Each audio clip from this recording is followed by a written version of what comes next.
Rock around, go tweet, tweet, tweet. I begin. While we do this, I think I'm gonna. Hmm? While we do this, I think I'm gonna work on some more blockouts. Okay.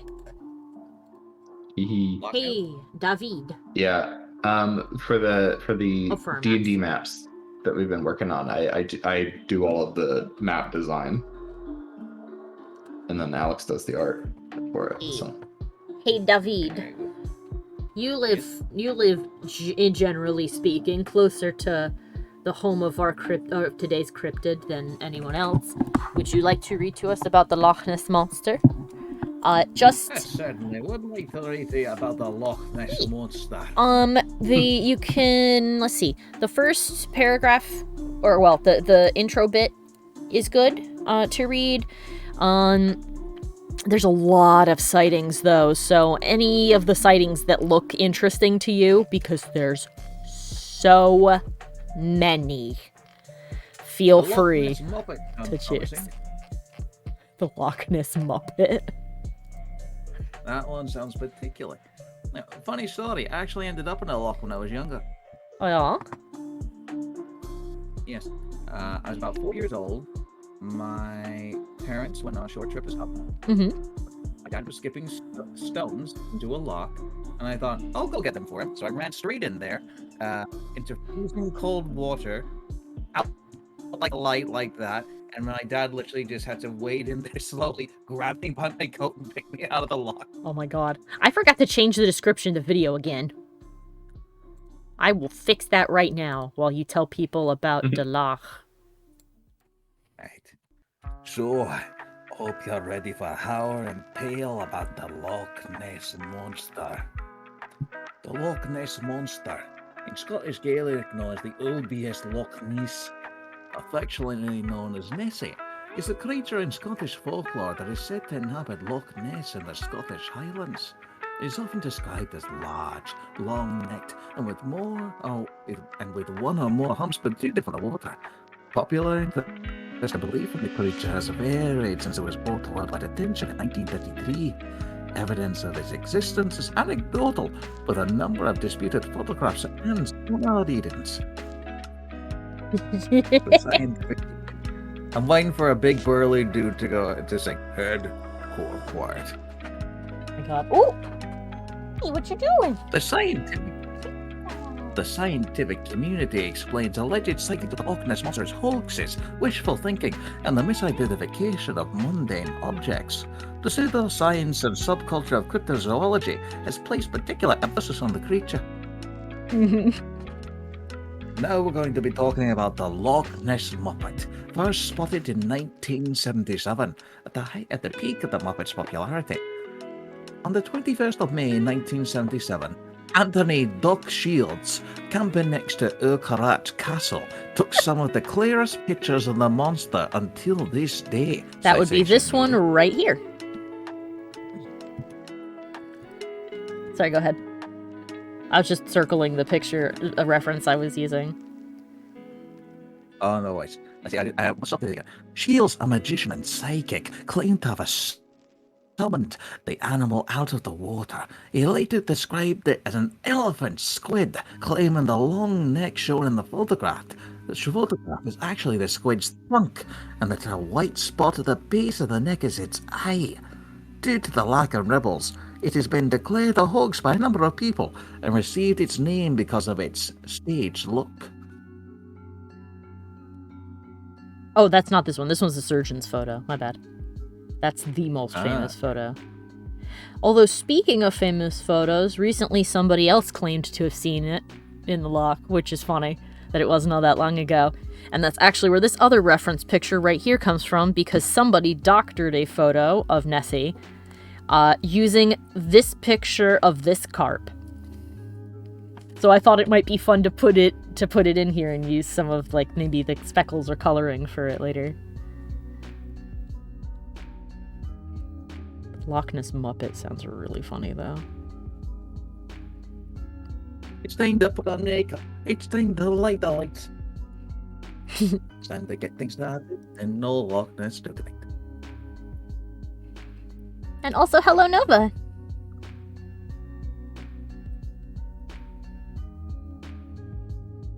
It's time for The Nessie. loch. Oh, careful, kitty. Hey, London. I'll have to be a in a Scottish accent. For the entirety of this stream. There can be only one. Oh yeah? Oh yeah? BBC. It's the Loch Ness pussy. Oh God. Come here, kitty, kitty. What? What is this crying? What is this sadness?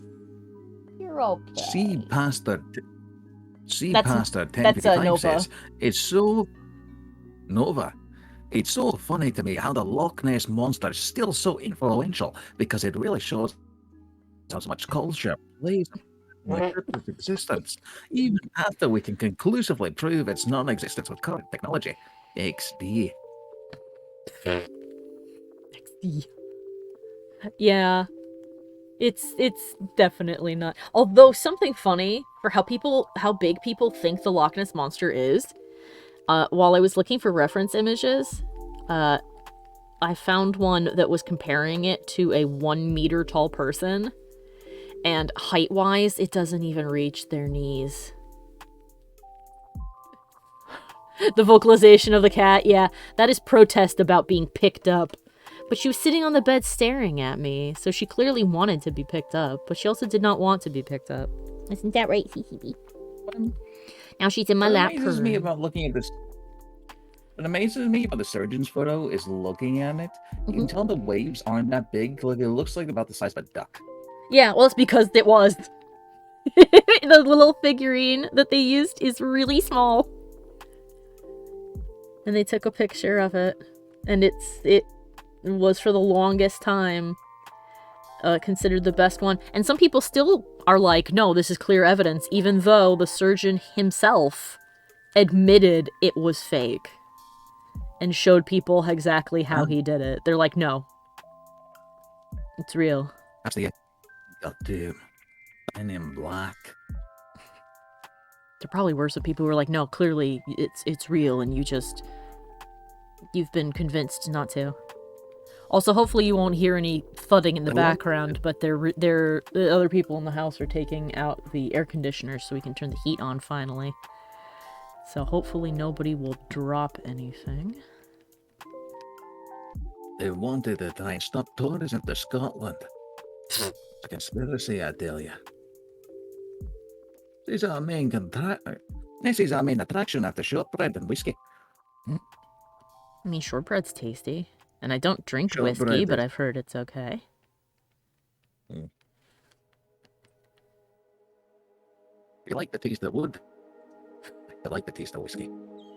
Like the taste of wood. I can't say I do. It's one of the weird things. Nessie that's true about whiskey, is but real. Oh, sorry, really quick. Flavored by wooden barrels.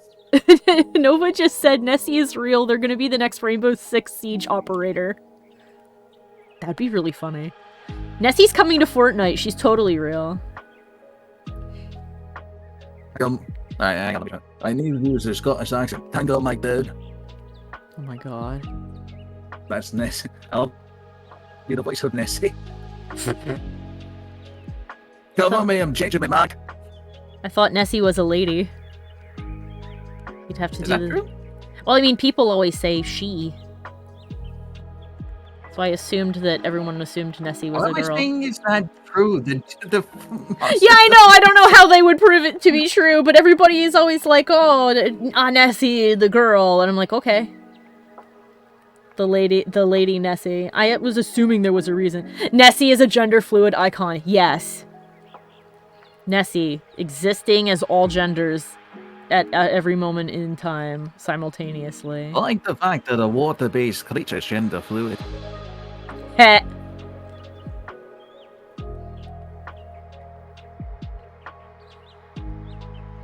I love looking at the skeleton for the plesiosaur, by the way, which is so short.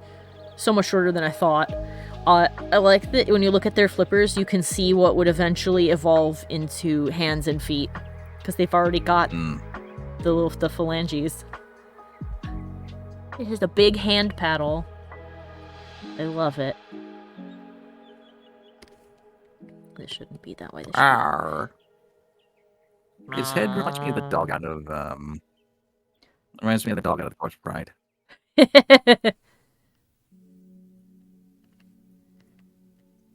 Which is funny because the dog's skull doesn't look like that at all.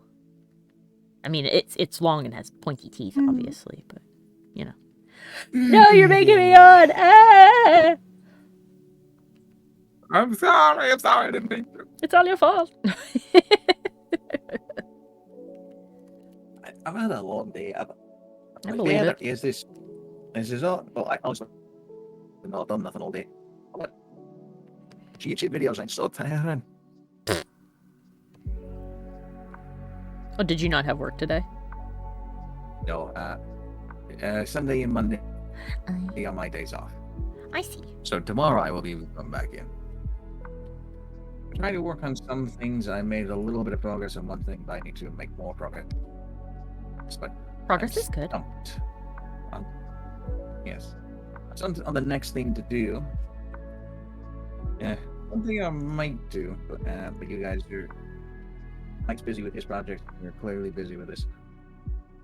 But one thing I need to do at some point is like have a brainstorming session with somebody about that mechanism thing that I'm working on. I'm trying to make it a little bit more developed.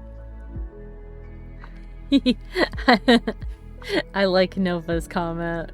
It's like, oh, gender is fluid. And my immediate thought was, well, I mean, that's clearly what, wow, my brain just skidded to a halt and forgot the name of the last creature we designed. The Dover Demon. That's clearly what the Dover Demon was headed to the store to get. In the middle of the night when all those routines were mean to it.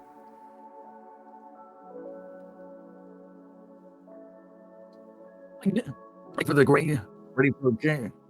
Wait for a great tasting, refreshing beverage. Try gender. Or don't. We don't care. Don't. Please don't. Or don't. We don't care. Don't let it ruin you. Or don't. Run away. Run away and be spared. Going to the grocery store to buy my gender. Y'all want something? A Tupari. Like a side of cis. Can I get a side of cis, please? Thank you. Give me a bag of sexuality. Oh my god. Oh, the giving it a fisheye is a bit. Oh. Nope. So it's like a song probably done it. Looking like Glendale. Hi there, my name's Dustin. Nice to meet y'all. Just fucking looking like Glendale from Centaur World. Well, hi guys. How are you doing? I'm doing fine. I haven't taken nothing. Don't worry, it's totally fine. I can do a mean Glendale for some reason. Nova, can you get me some cisgender heterosexual snacks? They usually look like the eggs. Plain tortilla chip. A plain unsalted tortilla chip.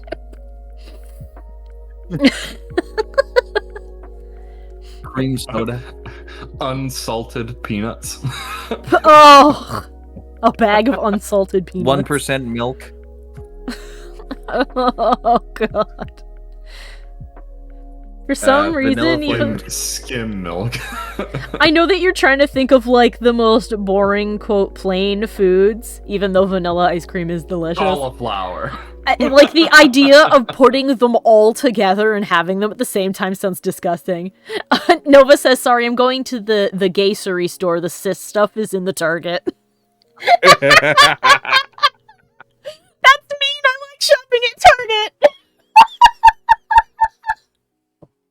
They meant Walmart. Oh, Walmart is a living hellscape that no one returns from. Yeah, cisgender heterosexual stuff is only available in generic brands, and that's all to Walmart too. The great value stuff.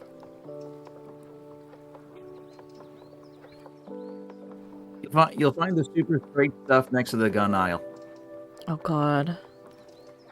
Actually, would you like to know what aisle the guns are in at the Walmart near my house? Please don't tell me it's next to the baby stuff. Next to the baby stuff? No. It's with the camping goods next to the toy aisle. Next to the toy aisle. Yes! So toy guns next to real guns. Yes. And camping gear. Are they and right on the other side of the wall is the gardening department. Right. So, quick question: like, do they put the guns behind cabinets or anything like that, or are they just? They're usually mounted way up on the wall where you can't reach them. But there are stuff in glass cases with a little counter around them. The smaller ones. Yeah, it's like what? What the fuck is that? Like, what the fuck is that? A terrible setup, for sure. Is it just like, okay, we got an AK-47 over there, we got like an AR-15 there. Hey, back the fuck up. We don't do fully automatic weapons, okay? We do Only semi-automatic. Yeah. The most United Statesian interaction I have ever witnessed. No, you're not wrong, Nova. It's always concerning to me whenever I see that. Because you get the item at the counter, and then you take it with you to the register. So you can just get the firearm and the box of ammo at the Walmart in the back, and then take it to the front. Or maybe you pay for it back there. I don't know. Either way, you buy it in a different part of the store. I get to just take it out with you. So what you're telling me, Mike, is that I can't get in fact cannot get an M1919 machine gun. No. You can't. Well, you probably could if you were a gun collector. Yes, if you're a gun collector, you can special order the parts, but you can't. But more than likely, you would have to be registered as a gun collector. Yes. Right. What about an A10 Warhawk? Are there Walmart brand guns? You know what? There might be. God knows. There easily could be. Brand guns. I mean, if there were, I sure as hell wouldn't use them. They'd be store brand. Yeah, I wouldn't use them. Brand guns, they're called Taurus. I don't think so. Mainly because, like, you don't see like store brand TVs or stuff like that, right? That's also true. They're expensive. Comparable price. Yeah, so. And the great value store brand stuff is just surplus stuff from another company. Hi, Bird! Kirkland, it's Nessie time! Brand Remington. Yeah. Well, having heard about and watched way more gun videos than I should do in the name of research, I have been informed that the sort of generic brand gun, the ones that look at good gun designs, try to copy that and then do a shit job. job. It's a brand called. It's a brand called what? You cut off. Taurus. Like a Taurus Raging Bull. Ah. Apparently he designed a gun that was featured in one of the Dirty Harry movies, and every sort of gun collector felt shame in that fact because it's like a shit gun overall. They must have paid to be in the film. Oh boy. I think it was like a 6-shooter. I believe it. What the fuck? I put in Dirty Harry Taurus, and the first thing that comes up is X video. Oh. Why is it looking up porn? Well, I mean, what have you been searching? Put on a government watch list. I've never typed in Dirty Harry on any porn sites. I can assure you of that now. Nova just went, oh, woo. Oh. With a question mark. Oh, I'm sorry. When that appears, I have to say it the way it's supposed to be said. Oh, woo. No. No, you don't. You don't have to. Mike back it's there. Not like a law or anything. You're choosing to do that. Don't do it. You are Stop. making the choice to do that. Nova screamed yes. The second yes, word... she does. Here it is. Stop censoring her. Cancel culture is real. Yes, I'm gonna be canceled by my boyfriend live on the air. It'll be a devastating moment for everyone.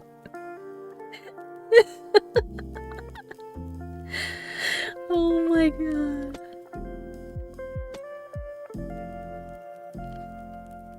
What's I gonna say?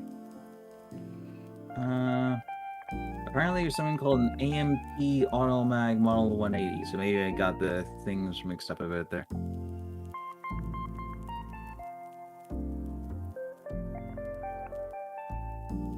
But it was apparently very unreliable, though. I believe it. Actually, on a... It's such a hard time. Oh, sorry, go ahead. Oh no, finish your thought, because mine's not about that. Mine's about Nessie. Apparently I had such a hard time getting the gun, they had to contact the original designer or something. They made special ones, the numbers Clint 1 and Clint 2. Oh my god. And Clint 2 apparently was so bad at firing, actually clearing like blank cartridges, it just set Clint Eastwood off all the time. Oh my god. What I was gonna say about Nessie is that what's interesting to me is that because the myth, the myth of Nessie being in the lock is so popular and so prevalent, there's not really any readily available like origin point. Because like on that thing that you listed, there's just, the dates of sightings. But where did the myth of Nessie get started? Because the people who were like, I saw it, specifically were there looking for Nessie. Yeah, they saw it. I got shown. I'm making her sound. I remember what I was about to say now. I was going to say to you, like, the only worst thing that a woman can say other than ooh woo is daddy. I mean, there's probably a lot of women out there who would tell you otherwise, and a lot of men that would tell you otherwise also. They can say that all they want, they're wrong. But the thing you were mentioning, the gun that works so poorly they had to contact the person who made it, reminded me of probably one of my favorite pieces of Warhammer 40k lore, and that's the tech. What are they called, Mikey? The tech wizards that like live on the moon or wherever the hell they are. The Mechanicus. The Mechanicus. The Adeptus Mechanicus. The Adeptus Mechanicus. My favorite piece of lore about them is the lore behind their little walker bots. Cringe is dead. The Striders. The Striders, yeah. So, Yes. so to just Cliff Notes version, the reason that all their mechanical stuff work is because of belief. They believe there is a spirit in the machine. So as such, they believe that the machines they build and function are alive. And because of how shit works in Warhammer, they are. Now, the guy who built the Striders died. And because he had not passed on his secrets as to how he made the Striders to anybody else, the other members of the Adeptus Mechanicus are terrified that if they turn them off, they will never turn back on again. So they are on all the time, and they run wild. Like ostriches. You have to wrangle them. They tie them to posts and have them run in circles for hours and hours until somebody wrangles them and hops on again. And that, to me, is one of the funniest things in Warhammer lore. That is funny. I know. Anybody who's like, oh, it's meant to be taken really seriously, I'm like, nah, man. No, it can't be. The motto of the Inquisitorius, which is like the secret police in Warhammer 40k. So good. Is so good. You want me to say it? I'm just gonna wait. No, I'm gonna wait for the build. Antissa. Patient. Antissa. Pause for effect. Patient. Need to watch Rocky Horror Picture Show. So, the motto for the Inquisitorius is innocence proves nothing. Oh my god, that's so good. What the That's fuck? such a good line for your horrible They religious possess the police ability force. to destroy a planet when Yeah, they they deem do. it unfit. Yep. It sounds like the reverse of that lawyer's billboard that says, just because you did it doesn't mean you're guilty. I mean, yeah, He's right. but also no, but yeah. The U.S. police force be like. That's Yeah. a pretty good slogan, though. It is. I mean, to be completely frank here, if you go to a lawyer for a criminal case, their chances are they're not going to sit there and debate your guilt with the other lawyer. They're going to try and convince the judge that you doing the thing you did was a terrible mistake on your part and get you as little of a sentence, or at least try to avoid a sentence as much as they possibly can. They're just gonna look at me like, did you fucking do it? And be like, yeah. And you're like, okay, let's get you not in prison. Like, one great example of what they listed there, because there's like Legal Eagle reacting to lawyer meat, and he said, a great example of that is if you kill someone, it doesn't necessarily mean you committed murder. You could have committed, self-defense. Yeah, self-defense. And there's also different stages of murder. Manslaughter, accidental homicide, planned homicide. Yeah, murder in the first degree, second degree. It all depends. Even though I have a lot of problems with our legal system, I can appreciate that they are trying, in theory, to put forth that it is complicated. Whenabouts will the other Cryptobers be up on? Oh, yes, I need to post them. I rendered them all, and I didn't put them up because I was concerned that they would lag the stream. I'm gonna drop them all into the loading box and let it go through the night, so they should all be up tomorrow. They're all fully rendered, so I won't be behind for too much longer. I'm looking forward to putting the biggest anime eyes on the Nessie. Just saying.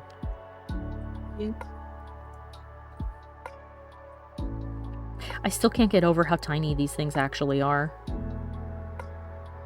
If Nessie really is a plesiosaur, then she is bitty. She is about the size of an alligator. Blinking around eating fish. You're saying is the picture might be real. No. No. I'm just marveling at this actual size of a plesiosaur skeleton, which is considerably smaller than previously thought.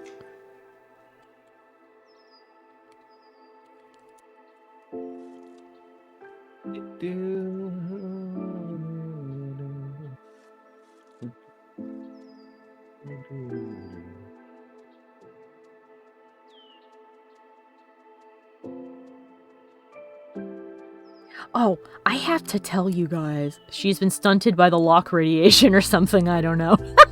Yeah. Well, plesiosaurs in general apparently weren't that big, so if she's a plesiosaur, she is a small. I mean, there's probably other freshwater critters, but...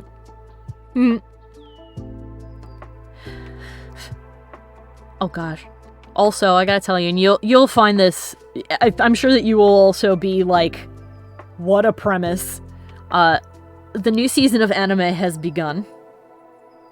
Oh, from the same creators of Tyrannosaurus Rex Absolute Unit, coming in winter, Plesiosaurus small singular. Yes. The new season of anime is out. And there is one with a premise that it's like the lengths it has to go to begin its thing to get us to accept its premise. And I've seen other anime be like, we came up with a reason for these two high school students to live alone together. This one is, like, really reaching. It's called, Closer Than Married But Not Lovers is the name of the anime. I don't know if it's based on anything. But its premise is that students in school, in whatever era of Japan this is supposed to be, are required to take a, quote, practical marriage course, in which two students, a boy and a girl, so I mean, if you're gay, fuck you, I guess, are chosen at random and made to live in an apartment together, which is under heavy observation. The asexual nightmare, says Ferb, yeah, are placed in that room. That's where they will live when not at school. Actually, no, it's not the asexual nightmare, because you are punished. Oh, yeah. They are under observation all the time, and they have separate bedrooms, and the school is like, don't you go humping now. So you don't have to worry about that.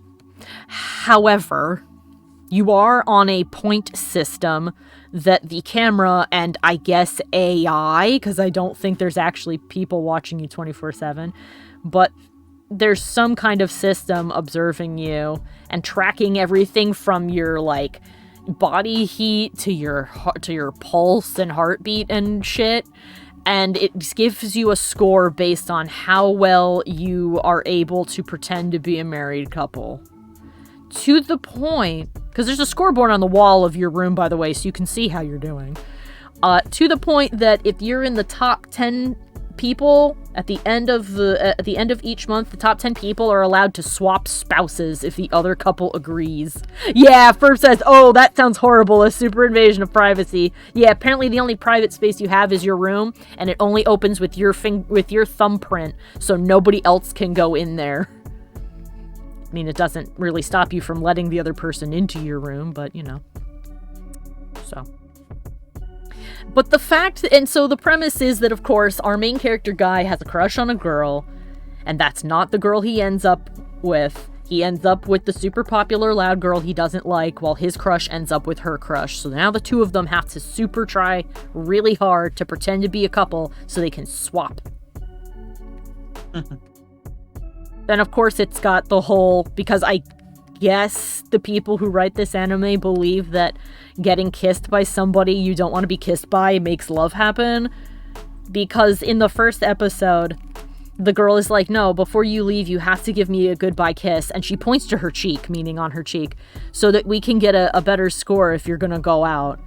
And she harasses him about it until he goes, okay, fine, but don't get mad at me, grabs her and kisses her on the mouth. And then as soon as he leaves, she collapses to her knees and puts her hands over her face, and she's super red, and she's like, no, nobody said it. Nobody said it had to be on the lips.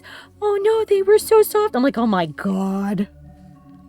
I'm like, man, how repressed you have to be to, like, a person kisses you and you didn't want them to, and you're like, oh my gosh, is this love? Oh no. This is what guys think happens when you show when women see a picture of their dick. I guess so. It's the same logic. How to spot an anime written exclusively by a cishet male. Yes, specifically a cishet male who has never had contact with the opposite sex. Oh my God, human contact. Plot twist written by a woman. You know what? It could been, though. I mean, based on how the girl character is dressed, though. You say that it had to have been written exclusively by a cishet male, but I just want to point out that Jurassic World, a movie in which the whole point is that the main female character needs to settle down and have kids and stop being a career woman because that's bad, was written by a woman. That is true. All right, hold on. I'm going to find out who wrote this. What is the name of this anime? Closer Than Married, But Not Lovers.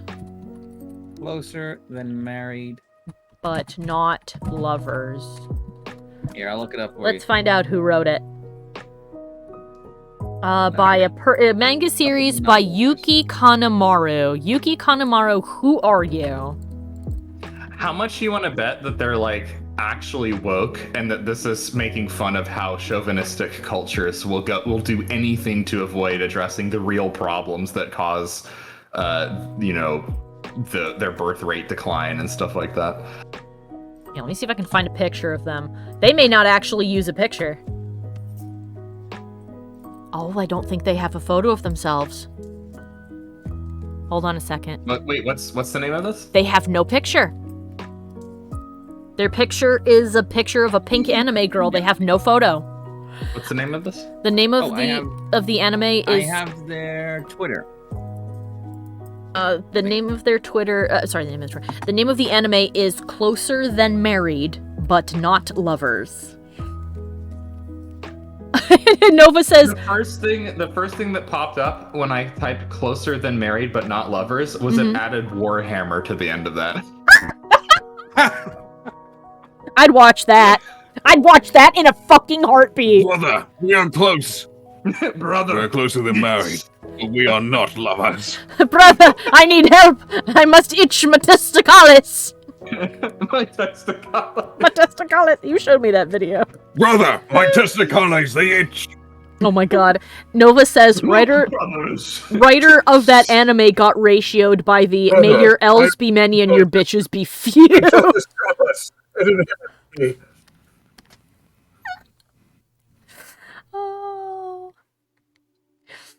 Oh my god.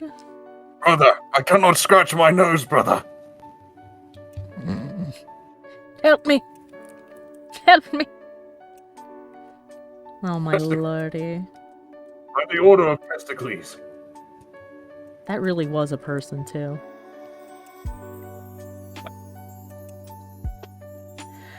Oh god. The amount of Roman names that if we hear them now we snicker like little kids is so many more than you'd think. Yeah, Sextus. I mean, you're the only one laughing at that. God damn it. So Dookie is a name for a male or a female. Dookie? Yuki. Oh, Yuki. I thought you said Dookie, and I'm like, what are you talking about? Dookie. Yuki. Yeah, Yuki means snow, and it can be used for both men and women. I think it's a guy because their identification picture is like a pink-haired, scantily clad anime girl. It's not. It's not. Okay, that's the picture that they've been represented with the other sites I thought. It's the cover of the manga. Oh, I see. Okay. But that was going to be the joke I was going to make, is that it's got to be a guy because they got a pink-haired anime girl photo. Yeah. Okay, so I guess their identity is not currently known. Could be a woman. I'm going to hazard a guess that since it's written from the point of view of your average, everyday, sad loser boy who just wants to play video games and is misunderstood and has to live with a hot pink-haired lady, a pink-haired girl whose boobs are hanging out all the time and walks around in her underwear while he's there, I'm gonna guess it's a guy. That is a justified guess, but I just don't be 100% committed. I will not be 100% committed. I could be horrifically surprised. Yeah, you could be horrifically surprised. It's about a woman. It was written by a man. Damn. God damn it. This has been true for all of time. It's worth noting that the majority of romance novels are actually written by women using a pen name. Yes, this is also true. So, those are often the books that people make fun of for they breasted boobily down the boobily stairs. Well, to be fair also, in America at least, a lot of romance authors with female pen names are men. And I know that because one of the most popular writers that my mom has tons of books by, I forget the name that they go by. I could probably go grab a book and do that, but I'd have to leave. No. I was like, oh, this lady that writes your girl porn, because I was teasing her. She goes, actually, it's a guy. And I'm like, but that's definitely a woman's name on the cover. I'm a little surprised if that's the name he's chosen to go by. And she goes, well, it's because it sells better if it's got a woman's name on it, because it's a woman's romance. And I'm like, I see. So all these... She's a woman. It is a woman. It is a woman? Oh my god. You can get the woman? Oh my god. Is this satire? Now keep in mind that this is from like a third party, like who's saying that it's a lady? Well, it's like one of those third party like manga artist databases. Okay. It's called Baka updates. That's a great name for but anything. I mean, I've looked at some of the other like more well-known things, and it's all accurate. So at least they're making a like concerted effort. Nova just screamed in all caps, "Ain't no way in hell." I say it is possible. I think you're underestimating how unwoke women can be. I mean, this is true, but at the same time, I'm sitting here. It's like it seems like it really should be written by a dude who's never ever seen a woman. I used to think that way, but I have become increasingly aware of how unbased certain people can be. This is true. You know what? You are completely correct. And now there's egg on my face for making assumptions about people's genders. You know what I'm completely correct about? Mm. I'm completely correct in thinking that I've just had that if you were to use a Warhammer 40k voice, but replace the sort of things like Brother and God Emperor with Japanese titles like Senpai and Baka, you create something horrific. Society constructs run deep, says Ferb. Ferb's correct on that. Absolutely. Good lord. But my life.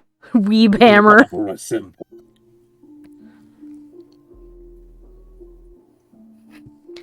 I don't have like a bottle or a cup I can talk into. I can't do the voice. Oh wait, yes I can. Emperor Jack. Yes! I'm purge the buckets in Senpai's holy hellfire. I'm going to read that. I'm going to read that, Nova. I'm going to try to do it in this cup. So hopefully I will sound like the thing. Nissan, we must purge the buckets in Senpai's holy hellfire, des. There we go.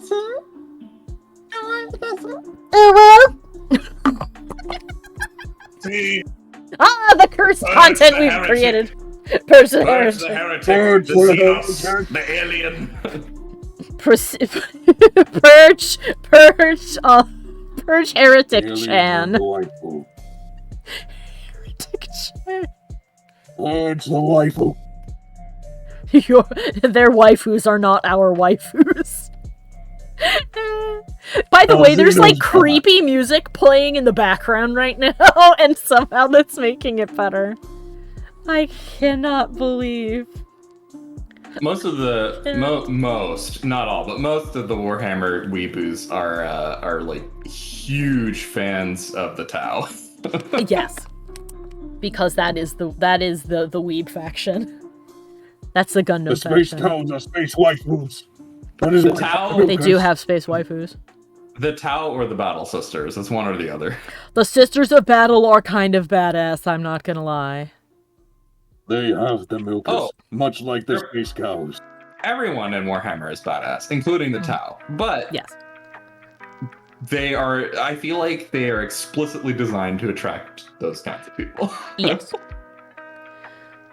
my Tau waifu. Damn those weirdo space communists. Well, the thing that the Tau do, because nobody in Warhammer can be good. There's no good people in the entirety of the Warhammer universe. I mean, the Tau are probably the best out of everyone. Oh yeah, but as you've told me in the past, the Tau, if you don't want to join them, you know what? That's fine. That's totally fine. But you know what you can do? Some forced empathy. Let's download our beliefs into your brain and force empathy upon you. Don't you feel better now? Oh, you decided you do want to join us? That's great. We still don't know if they do that. Like it's still, the jury is still out because not enough like lore has been written about them yet. But so that's a hypothetical then. It is. It's a theory based off of some of the things that we've been made aware of. Because it's just odd that people who join the Tau just so happen to believe the same exact things that the leaders of the Tau believe. It's just including people who did not yesterday. But here's the thing. I have to be fair. I mean, you could say the same thing about people who are part of the Imperium. This is also true. the only difference is that the greater good that the Tau believe in is egalitarian. Everyone can become Tau, and everyone can be uplifted by the Tau. So it's not as though it's not like it's as brutal as like the Imperium or the Eldar or whatever. This is also true. Communism is not hypothetical. It's why a lot of people don't like the Tau. Well, two reasons why people don't like the Tau. The main reason is because all their units look like Gundam.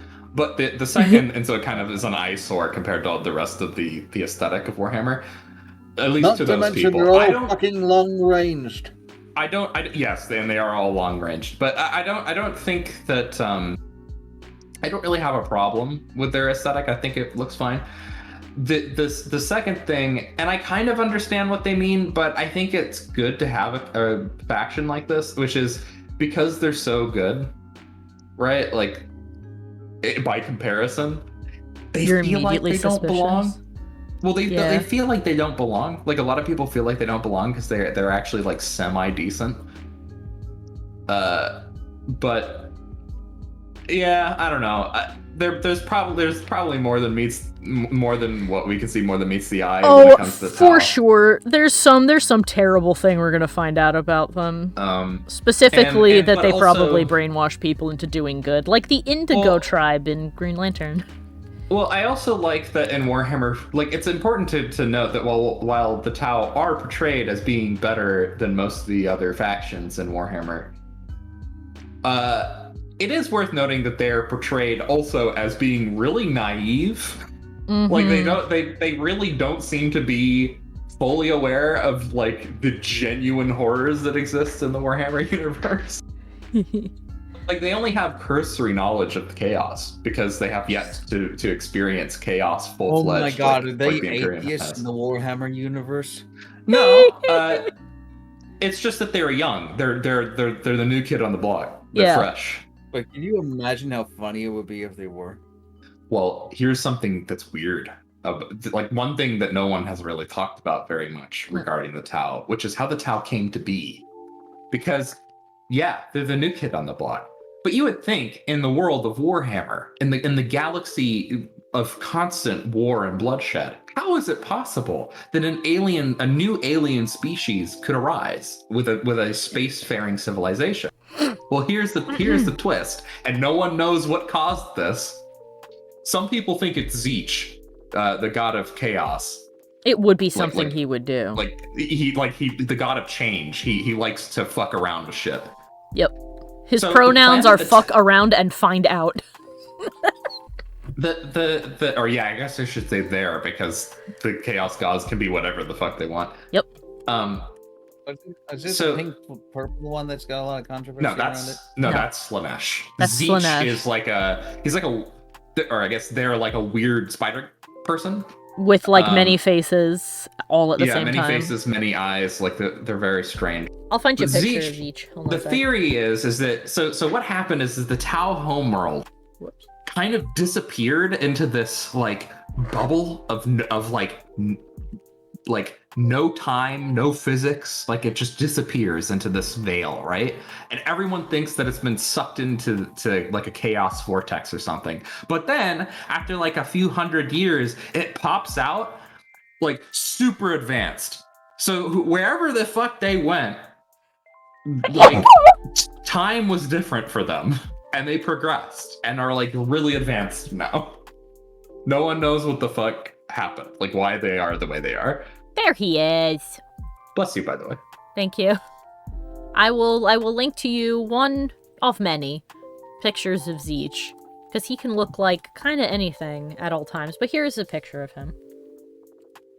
And just to say, this monster looks very, very nice. Why, thank you. Got all the flaps in the right places. Looks like a lovely little plesiosaur. I love that most of the Chaos Gods have mouths where there ought other not bits to be. Yeah. Extra mouths in places where there ought not to be one. Matt Mercer did the best job of thinking about it. He used that trope. Well, that is a certified way to make something creepy.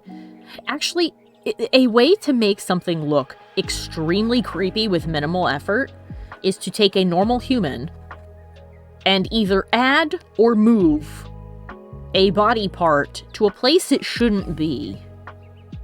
Yeah, well, I think there's a belief that the reason that people feel so odd about Uncanny Valley is because it triggers a baseline instinctual fear response, because back in the day, humans coexisted with other hominids. Yeah, we did. And they were a threat. Yeah. So. That actually was something that someone pointed out on a post where people were talking about like dogs and wolves. It's like, oh, it looks like you, but it's not you anymore, and there's something wrong with it.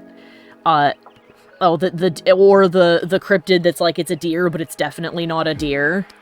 But you have no way of explaining why you know it's not a deer. And somebody said, that whole Uncanny Valley thing really implies that there was a time in which there was something that looked human but wasn't. And people were like, I'm sure that we're all talking about, like, Neanderthals and other things like that, but isn't that just a really creepy thought that there might have been some predator that specialized in mimicking human beings? And that is pretty creepy. As a chibi, it just looks like a Pokemon. Just take a cryptid, turn it into a chibi, and it's a Pokemon. I'm really surprised that that's not something that Nintendo has done for all the places that they decided to have their Pokemon be. Actually, do you know what it kind of looks like with the face? Mm-hmm. A Buzzle. What's a Buzzle? I'll link it. Please do, because I don't know what that is. If that's a Pokemon, it might be from a generation I didn't see, because there's a big... It is a Pokemon, but it is absolutely from a generation that you've seen. Oh, then maybe I'm just forgetting its name, then. My ADHD brain is now watching to see which Lego post can float. Well, that's the fun part of having a streamer with ADHD, is that they'll show you shit. Oh, the otter guy! Yes. Mm-hmm. I can see looks like it. A like someone decided to just add this random... Whoops! Get out of here, List. I don't need you right now. Why'd you pop up?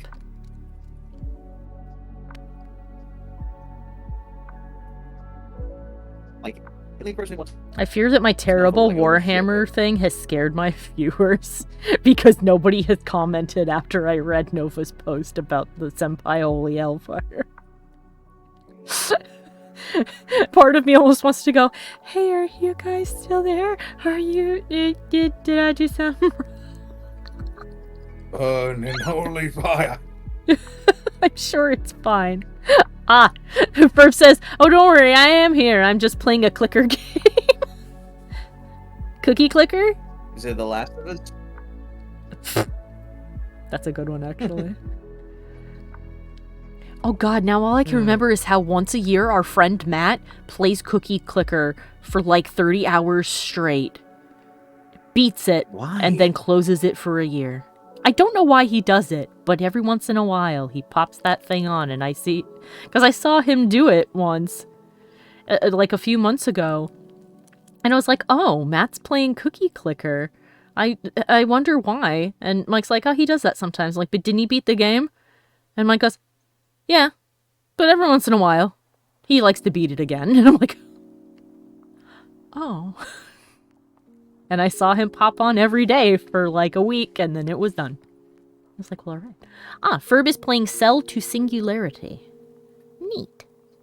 Heard of that one before. Oh, excuse me.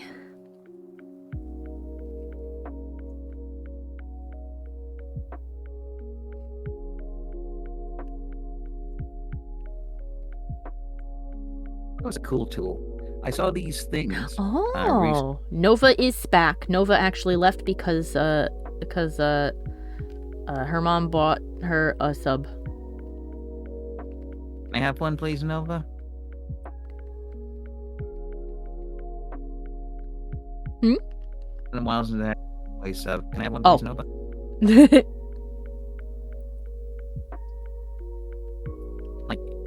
I like double cheese. A little bit of tomato, a little bit of lettuce. Oh god. All I can remember is that one weird Snapcube stream where they were playing. Nova says, too late. I have already consumed all of it.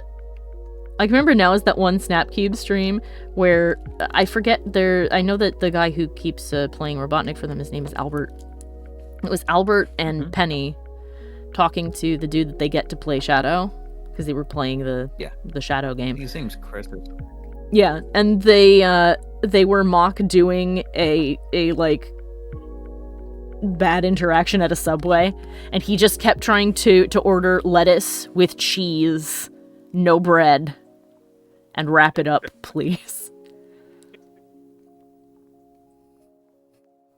And Al was the manager. Do you have anything that's bread free? Well, it's funny because when Penny was playing, Penny was like, "So a salad? Do you want a salad? No. I want a sub. You want a sub? No bread. No bread. No meat. No cheese. Oh, okay. What do you want on it? Lettuce. Anything else? No. So you just want lettuce? Yes. Do you want any sauces? You can sprinkle some cheese on it. I've already wrapped it. Do you still want the cheese? Yeah, just put it on. Between the paper? Yeah, sure, go ahead. Put it on the paper. Okay, I put it on the paper. Will that be all, sir? Penny's so funny. She's hilarious.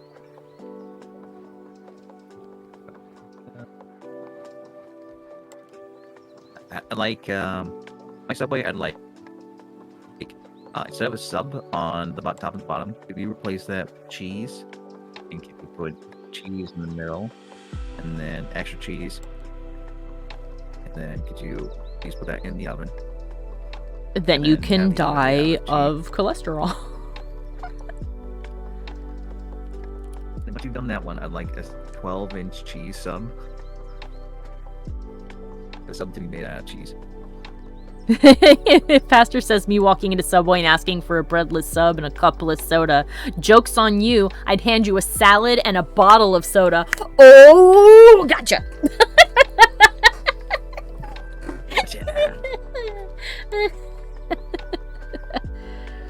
Or I just pull out a super soaker and say, okay, open your mouth, and just hose it in there.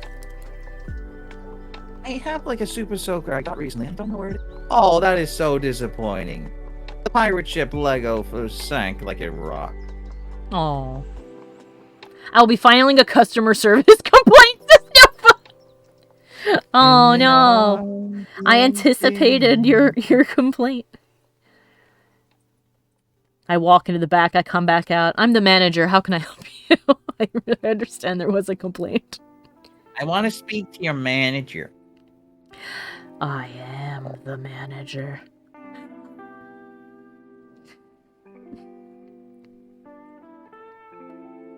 That's another one of my favorite vines. The kink shaming is my kink.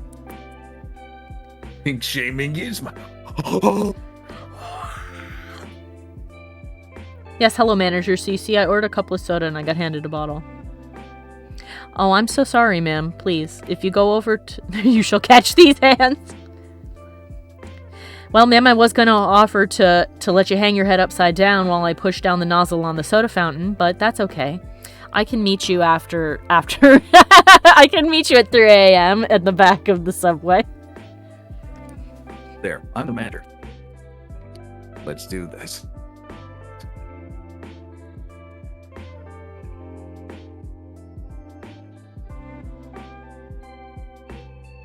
Cracking never sounds as cool as it does in movies. Don't square up, don't be followed.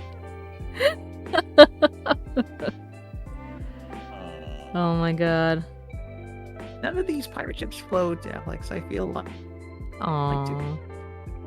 Yeah, they don't have a lot of buoyancy. Also, I don't know why. It's probably because I'm thinking about the future apartment. But I keep having dreams about still being in college. And trying to get my dorm room sorted. That's weird things I have been dreaming about, like work and like odd things in my family life. It's been weird. I actually don't normally dream. I almost never do. But when I do, it's for like a couple of nights. Maybe a week, depending.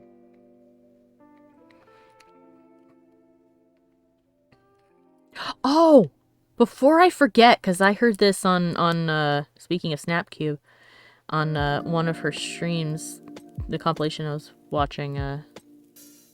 Oh, Noah says, I still wake up scared after a long dream, worried that I'm late to class. Sometimes in my dreams I remember that I'm done with school, and then I'm like, wait a minute, why am I even here? And I just go to leave. And the person in the dream's like, where are you going? You need to finish this thing or you don't get your degree. And I'm like, bitch, I've been out of school for over 5 years. If it was going to be a problem, it would have already been. Goodbye. As a matter of fact, it's weird that you didn't stop me because I clearly don't look like I belong here. Yeah. Hi, Darren. It is. We're drawing Nessie. Currently, we are drawing the cute version. Here is the badass version. Here is the babby. Oh god, I should do this with my monsters one year. Just pick the most horrible ones I have and make chibis out of them. A chibi Lots. Lots is the centipede monster in chapter 2. And also part of chapter 1. Oh my god. Perfect. But, before I forget, I was listening to one of Snapcube's streams, not yesterday, but the day before, and they had Albert on, and Albert was talking about the time he ended up in a coma and didn't know it. He had a fever of 105. Huh? I was just about to say, well, I guess technically everyone in the coma doesn't know it. Oh, it's okay, Ferb. I actually have a site. I have a webtoon. Give me a second. I will grab the link and I'll put it in here for you. Actually, isn't the link down below? Yes. Actually, below the screen in the About, on the right-hand side is a link to my Patreon, YouTube, Twitter, my ArtStation portfolio, and another link that says Comic Monster, and that's the comic. Yeah. Essentially, that's what Nessie is assumed to be. Is Nessie's assumed to be a plesiosaur. Something that turns out is actually a lot tinier than we thought. Plesiosaur, very small. The site I saw measured them in meters, but they said a 1.8 meter adult human floating in the water, Nessie would maybe just barely reach her knees. She looks like a stretched out alligator. Of course. It's been a little slow going because I've been busy, Ferb, but don't worry, you got plenty of time, and I hope you enjoy it. It's so much fun to do, and I'm proud of it so far. But yeah, apparently at one point, post college, because he was at home, Albert had a fever of 105. And he was like, oh, I'm gonna lay down and take a nap. I feel terrible. And he did. And when he woke up, he was in the hospital with his family, like, leaning over him in hysterics. And they're like, oh my god. Oh, thank god you woke up. And he's like, what are you guys talking about? Like, do you know where you are? Do you know who we are? And he's like, yeah, I know who you are. Why am I in the hospital? I took a nap. Was it that bad? And they're like, you were asleep for 2.5 days. You were in a coma. And he's like, I was what? And the doctor's like, I don't know if we could call it a coma, really, because you were kind of responding, but you wouldn't wake up. But you did respond to outside stimulus, so... Every millennial who heard that story was like, Albert, share your secret with me, please. Can I also be in a coma for a little while, please? And then I'll have all that sleep that I need to make up. Semi-coma, yeah. It's like a semicolon. Semi-coma. Coma light. Semi-coma. I would like to be in a light coma for a day and a half, please. I'll really have to go to the bathroom when I wake up, but I'll be nice and rested. Scheduling that in, please. I'd like to blow the coma. I'd like a day off. I'd like to take these 2 days off of work next week. this Wednesday. Sorry, this Thursday and Friday. Oh, were you going somewhere? Yeah, I'm gonna be in a partial coma that day. I wouldn't want to if the coma was like the game 7 days. Well, yes, if it was like that, nobody would want to be in the coma. 7 days? Yeah, it's it sounds vaguely familiar, but I'm pretty sure that that one is like, if you don't complete the thing in 7 days, you die. You lapse into a coma and you don't wake up anymore, or something like that. There's apparently a video game where you have to play it for 100. I think it's like a total of a year. Like in real time? Yes, and kind of like the moment you start playing the game, I think what it does.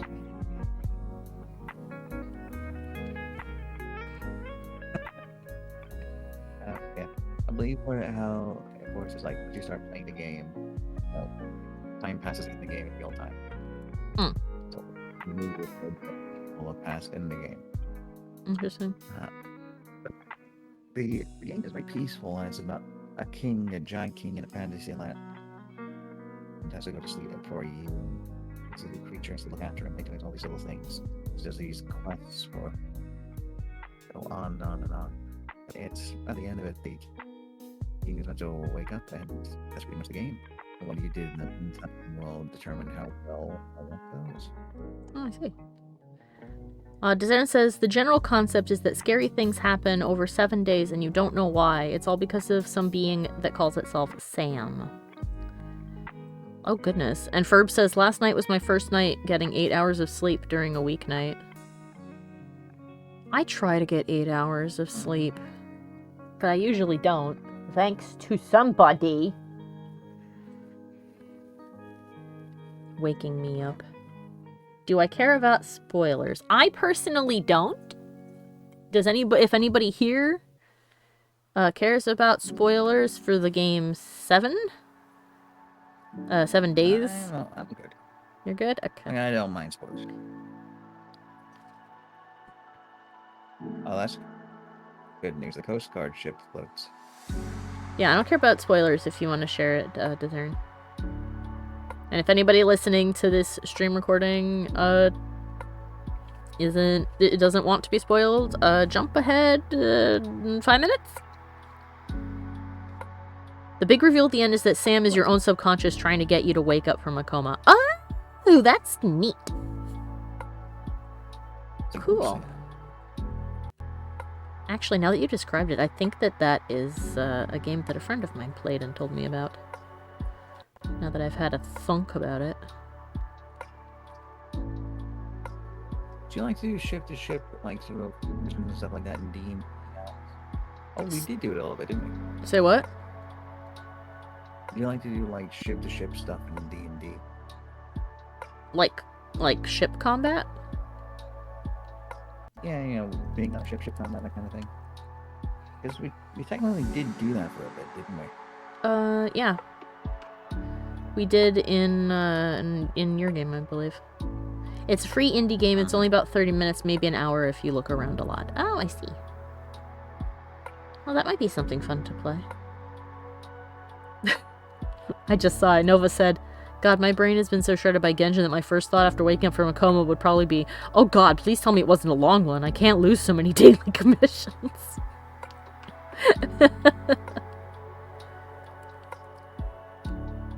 Imagine that you could be comatose and playing video games at the same time. I believe that's the plot of Dot Hack and Sword Art Online. Yeah, Except that one of those isn't very good, and the other one is fine. There's one thing I was going to say. There's a thing that people are trying out these days, which is alternate reality game setups. Like you put on glasses and there's a 40-inch, imaginary 40-inch TV in front of you. Also, happy Thanksgiving to anybody currently celebrating. Oh, thank you. Thanksgiving is the 24th of next month. If there are early Thanksgiving... Oh, Canadian Thanksgiving! That's right. Yours is early. Yes. Happy Thanksgiving to my Canadian friends. Happy Thanksgiving. Me? May the celebratory Thanksgiving moose bring you presents. Ours is the second Monday of October. I see. Cool. Nova wants to know what Thanksgiving is again. Thanksgiving is, or what's it about? No, Thanksgiving is about a couple of things. In America, it is technically supposed to be the day that we celebrate when settlers and natives became friends. Which, if you know anything about how America treated them, is a terrible, terrible assumption to make. Because we may have had a party that one time, but it sure didn't last long. Yeah, they had it for it. But it's a holiday where you get together with your family. You have a bunch of food, bunch of tasty, tasty food. Basically throw a big party, and depending on how much you stick to tradition, you may take some time to talk about what you are thankful for from that previous year. So we've sort of adapted it into more of like a, to say it's more like a pagan style harvesting, which harvest party is not entirely accurate, but it's more accurate, I think, than saying it's the day we celebrate being friends with the natives, because we sure as shit did not. I mean, we did have the party. The party was real, but it didn't last for very long. We betrayed them almost immediately. In modern days, it's a time when women are made to go to the kitchen for 12 hours at night. It's football game. If you're my uncle, it's NASCAR. And then you get mad at the kids when they change the TV. It was a FNAF party, says Nova. I mean, it's not too far off. So, yeah. Basically, the historical moment is that many natives, seeing that the settlers were dangerously low on food and might starve, decided to share their food, and the settlers were like, oh my gosh, thank you so much. Let us gather what little we have and let's all share it together. We're so grateful. And everything went downhill from there. You lived happily ever after. For 5 minutes. I'm trying not to be too dark because it is extremely sad what has happened. And the solution... It wasn't a FNAF party, it was the Boston party. Sorry. I don't know exactly what we could even do to begin fixing the problem. I mean, first and foremost, probably assimilating. Well, assimilating is not the right word, but diffusing their government into ours would probably be a good start, but I don't think that would even be a remotely plausible idea until the current government gets its head out of its ass.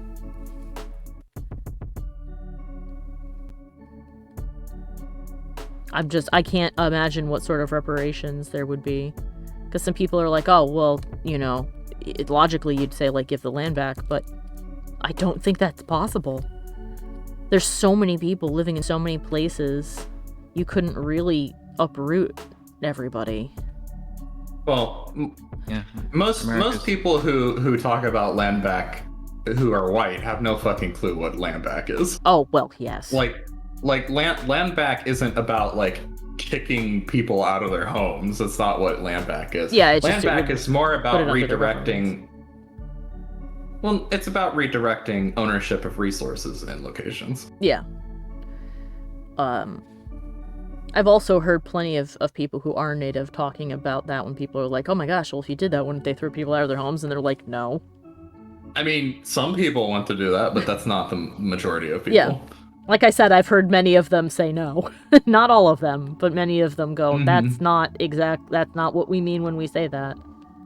We want to be able It's about giving them control over resource rights, property rights, stuff like that. Like to further be able expansion to say is controlled no. by tribal leaders. Yeah, exactly. But yeah, anyway, it's a very, complex and horrible series of events, and the solution is not a quick, cut and dry 1-2 easy solution, and that's another thing that makes it so terribly sad. Because when you hear about everything that happened, you want to do something. I suppose the joke from the 90s and the 2000s is that they are getting it back with the casinos. Yeah, like 5 people are getting it back from the casino. And let me tell you, the local... Because we've got a casino here. A very big one. We have Foxwoods. And let me tell you, anybody native in the area ain't seeing a fucking dime from that thing. And it makes a lot of money. I have been there precisely once. Yeah, it's trying to address systemic issues with capitalism, which never works. It just doesn't fucking work. Nope. Capitalism has never solved anything. We're gonna use a little thing called trickle-down economics. Well, that's essentially what the intent was. Is like building a casino. Exactly. Certainly the casino owner will the money will trickle down to the rest of the tribe. Nope. No, sir. It does not. Dazarn says, yeah, that's kind of the problem with a couple people in charge, but that's the problem with all systems. Humans can't be trusted. Yeah, well, I think that it's too general to say humans can't be trusted, but I think that humans cannot be trusted to do the right thing without a system in place to rectify it should they not. Humans, look, no system is perfect, but you can create a system in which there aren't incentives to fuck over other people. Yes. Or a system where if you do, there is a consequence that is severe enough that you will give it some serious thought, such as going to jail for a pretty long time. Here's the nice way to put it. Power corrupts people. Money is power. Money is the power to get what you want. That will corrupt anybody. It does over time. It doesn't matter what intentions you start with. If you have power, you don't get it up soon enough. It just gets to you. Yes, Ferb, you have hit the nail on the head. Ferb says, so you're saying that leaders don't have proper accountability because they are leaders and they create the accountability laws? Yes. And you can't trust a person in charge, whether they mean well or not, to create a system that would punish them if they did bad. Because nobody wants to be punished. Especially if it's something that they're like, oh, I just did a little slip. I didn't want that to happen. Like, a couple of times now, I've been put in leadership positions, and I don't like myself for it, because I find myself slipping occasionally, and going too far with things. I'm like, later, and looking back, like, shit, I should definitely not have done that. Well, that's a, Actually, I don't want to, psychoanalyze. That's not fair. Fear is one of the few things that manages to keep people in line, unfortunately. Yeah, I think it's a specific sort of fear, though, because if it's just a general fear, people begin to plot to undermine you because nobody wants to live in fear. But it's a fear caused by accountability. For the example of, anybody who's anonymous all the time is more than happy has every opportunity to just be as rude and horrible as they want to be to other people. But if it's just a general fear, then we're corrupting the poor innocent adorable Nessie's ears with negativity. Yeah. I'll just wrap it up by saying I think that ultimately a better solution than fear of punishment is a fear of accountability. So instead of, oh, you'll go away to jail for forever, it's, well, if you do a bad, if you do a corrupt thing, you'll lose your job, and then you will have to do something to make up for it. And not necessarily financially, but it's now you have to work to fix it, or if it's a big crime, you go to therapy. But yeah, I'll end it there because we want this to be a nice, chill, and happy time for little Ness. I apologize. Why don't we just spam Control-Z on the world until whoever's drawing it gets it right? God, I wish. Unfortunately, the one that's writing it is us. Us, the human race. And we need to get our shit together. And I'm sure that we could. We just have to do it. If not, we go with Elon Musk's plan. We just go and open a new document on Mars. I personally think we should send the people responsible for the bad things to Mars, and they can stay there. And we'll fix the planet, and it'll be fine. This Nessie looks a little Astro Boy-like. I forgot the name of the guy who made Astro Boy. I got, like, Astro Boy vibes from this thing. It does look very animated. Select eraser tool, select human layer, eraser max opacity, max size.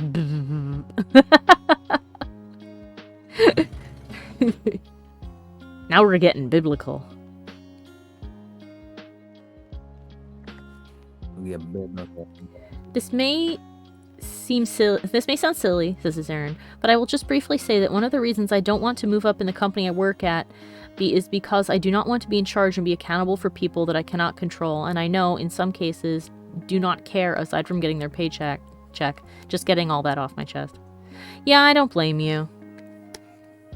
If they have no real incentive and you have no real power to keep anybody in line or to get them to do stuff, then they aren't going to listen. And that's just a lot of stress you don't need. In some cases, a managerial position just ends up being a glorified babysitter.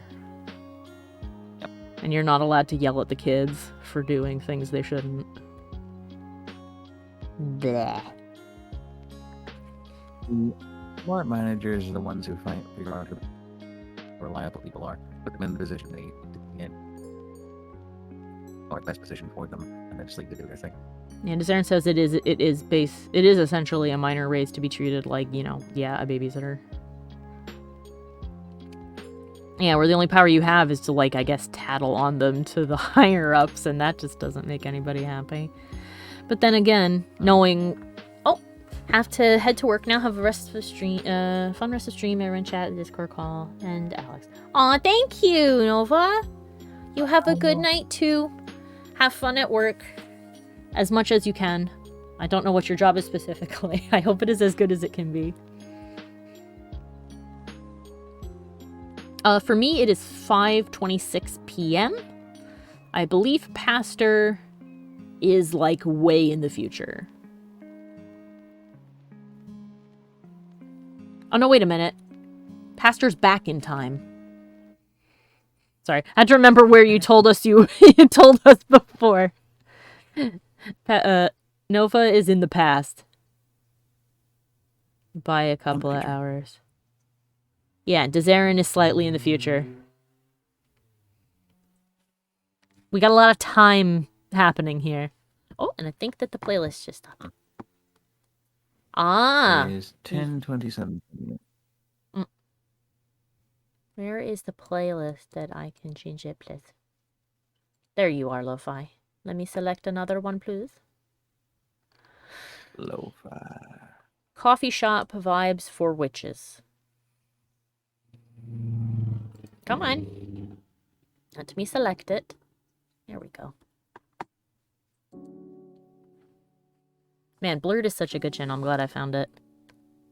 Because it has a bunch of different things, but because Blurred made it all, or at least it sounds like they may have, is good.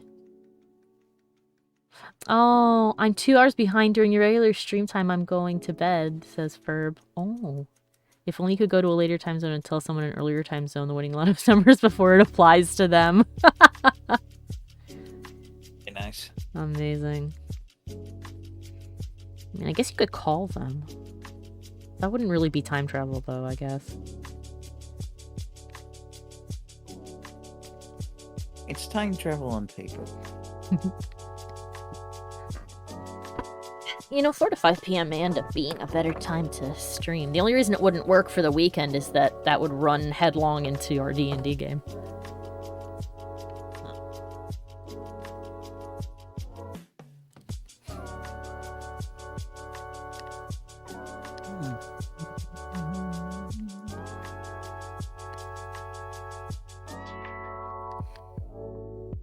We're not pulling any Xanatos gambits today. Yes.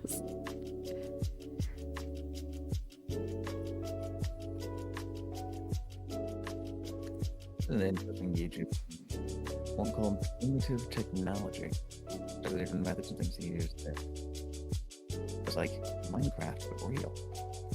Oh, is that the channel that Mike shared before, where the guy was building a house? Is that who that is, Mike? Primitive Technology? Primitive Technology? On YouTube? Yes. Yeah. They're cool. It's also really nice to see because that means that they are preserving parts of their cultural heritage that may not be, you may not need to know it anymore, but it's still neat to preserve it.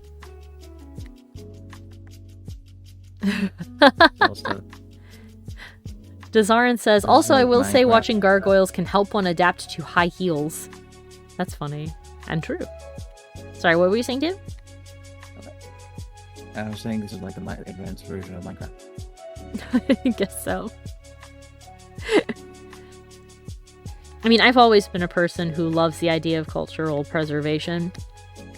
Namely, because of what I've talked about before, is how I've noticed that one of the, I guess, prices that we seem to assume that there is for being, quote, modern and in the majority, quote unquote,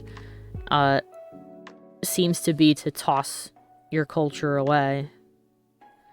And while obviously, people aren't going to hold on to everything forever. I mean, people aren't making, flint hand axes like Neanderthals anymore, or Cro-Magnon men. But I think that it's important to preserve, the things that made your culture what it was in the past before it had contact with other people. Really very interesting to look into this stuff. Like, I was thinking that plot element that could be interesting in a D&D game would be if one culture up against another, and one of those cultures had bronze weapons and steel weapons.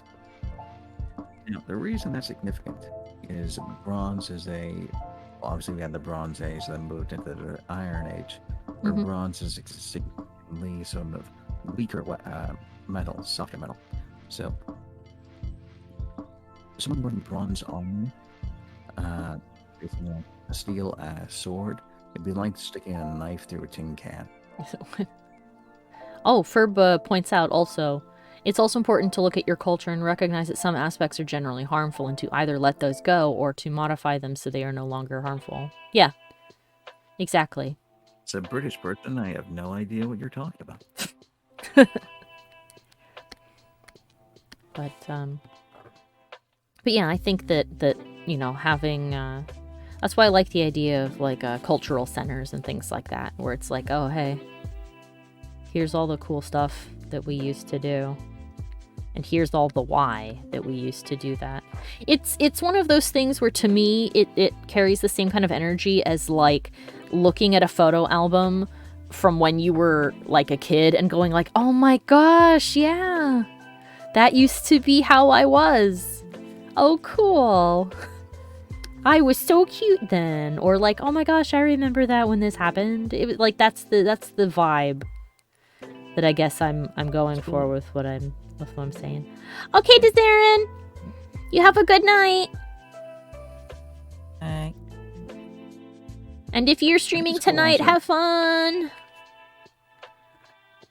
I think it's also cool to take a look at like how people figured out problems back in the day, even if they're like bad solutions. It's still interesting to see, because these days you can't tell how anything works really, because it's all microscopic and done with microscopes. It's mainly with the computer controlling a lot of things that you can't get a look at. Well, that's one of the reasons why I agree with people who are like, oh, we should encourage trade schools. Because trade schools are the people who do know how to do that sort of stuff. Building a computer or fixing pipes and junk. But yeah. Like say for example, it's a really good example actually. Knowing I would say most people don't know how wood burns. I mean, I wouldn't call that like a cultural thing that needs to be preserved, but I do understand what you mean about like information that we don't really bother learning anymore. Yeah, I understand exactly what you mean about cultural, but I think this is probably the best example. Like the barbecue recently, for when I was on strike, so someone got a barbecue grill, I was cooking some things, and I got a piece of wood, like a standard sort of thing out of the store to make a signpost with, and was using that to holes around with. And the average person would probably not think of that because they think they would just go up in flames immediately. But wood doesn't burn that easily. It all depends on how old the wood is, if it's dry, is there sap in it, how close is it to the fire. Yeah. How thick it is. Yeah. But I mean, there's I feel like that's something that could be covered just by revamping your education system. Because I mean, there's certain quote unquote classes I wish we had, including a life skills class where you like learn how to do taxes and balance a checkbook or write a check, things that would be helpful in real life instead of and to make a day planner and so on. Yeah, or just like good habits to have. But that's why the home ec classes, when people are like, home ec is so useless, I'm like, really? Because I feel like everybody should know how to make a meal for themselves and to sew a shirt. Put your button back on your shirt.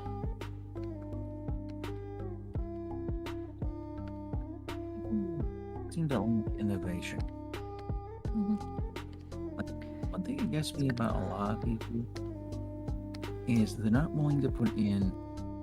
They know that there's something that can benefit them for like a year or like the rest. Okay, put it this way. I'm willing to put in an hour of work for 7 hours to ease later in the day. But I know a lot of people aren't willing to put in that single hour of work to get to that point. You roboted, so I'm not entirely sure what you said about investing an hour of work. That's all I heard. Sorry. I think some people are unwilling to do an hour of hard work for 7 hours of an easy day. Well, it's because I think we underestimate exactly how hard a lot of hard work is. And I think that part of that is also because human beings do not get enough rest. Because the way that we have set up our society does not make it conducive to rest. And so we don't even learn how to rest in some cases, where we feel like we need to be working all the time when we shouldn't and we aren't supposed to be. I agree with you there. But I think this one particular instance, most of my experience with like co-workers and such, it feels more like the moment they see a single obstacle, they're not willing to keep on going. Well, I think for that, you may need to look at circumstances. Sleep is so undervalued, but it's just as valuable as food, water, and oxygen, says Ferb. Yes. I'm gonna pop away. I'll be back. Okay, sweetie. Love you. Okay. His dinner is ready. So, I mean, I think that for cases like that, you need to look for what the outside reason is, because people would like to do something as simply as they can if possible, but people aren't opposed to doing work. But there's many reasons why a person may feel too tired and worn out to do the difficult work you've asked them to. Agree with you, but I also do think there are some people who just either they can't. It's a lack of drive or. Well, I mean, there are some people who. But I am sorry. Go ahead. I was just gonna say, there's always going to be people in every group who don't want to do work, but to assume that applies to everybody, I don't think is very fair. Ferb says you're at a greater risk of developing cancers if you are chronically sleep deprived or your circadian rhythm is thrown off for long enough. Oh, my brother is going to have all the cancer. But, you know, people do like things that make their lives easier, that make difficult jobs less difficult. But when faced with an incredibly hard task, it's very easy to feel worn out, especially if you've been working before then, so... Now, as far as, like, work hours go for, like, working at a job, the amount of time that human beings actually do work when they are working at their jobs is nowhere near... Yeah, take the washing machine, for example. Can you imagine washing all of your clothes out by hand? Yeah, especially... Oh, yeah. Especially as a girl, with all of the outfits that I get that have that little hand wash only tag on it, and I just glare daggers at it and go, you're going in a delicates bag and you're going in the washing machine. I am not fucking washing this by hand.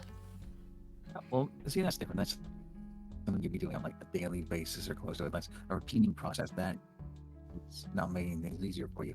Unlike the case of, say, for example, you wanted a chair for your office that's on the ground, but the only chair that was available was 2 stories up and you had to carry down a set of stairs. Most people would just not want to carry the chair at all, rather than spend like an hour to go and fix that problem. I mean, carrying a chair down a couple flights of stairs, it depends on what's going on, how difficult a task that would be. You probably would need another person. Then again, if it's a building with that many stories in it, I would imagine there's an elevator that you could just take it down.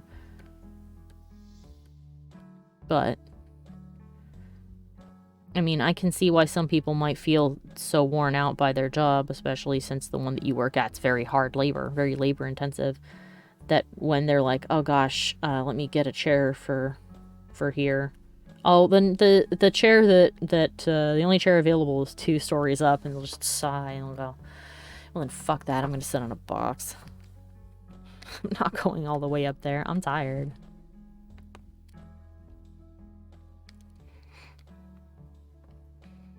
So, I mean, I understand. There are always going to be people who are lazy.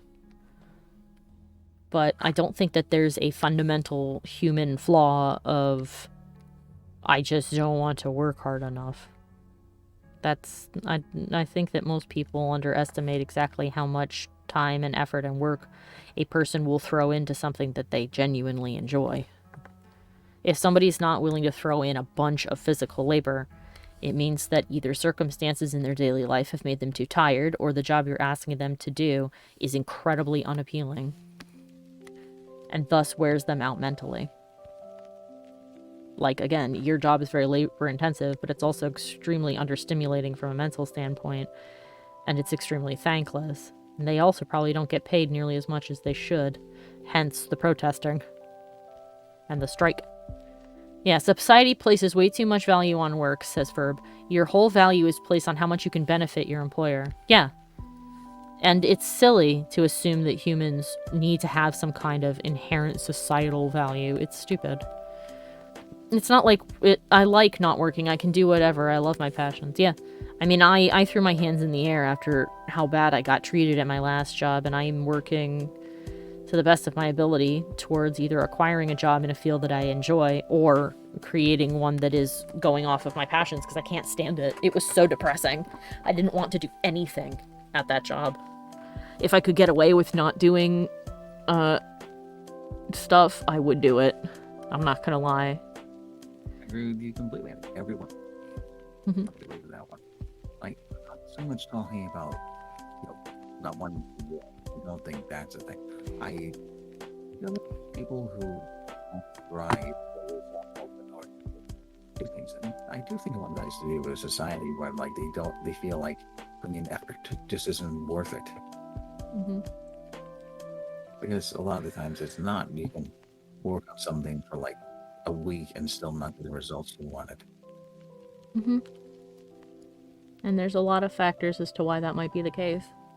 And I think that those are things that should be looked into first before people make assumptions about why that might be. Let's see if I can block in the color for Nessie before... I mean, I've got 20 minutes, so...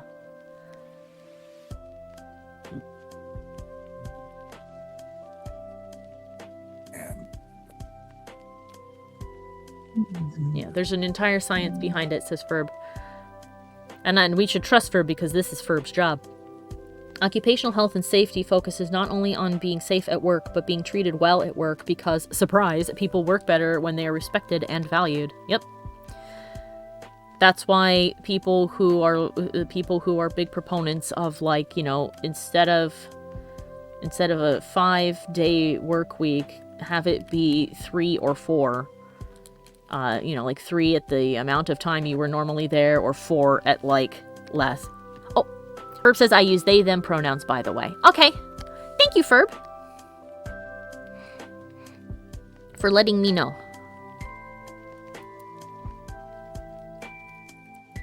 So,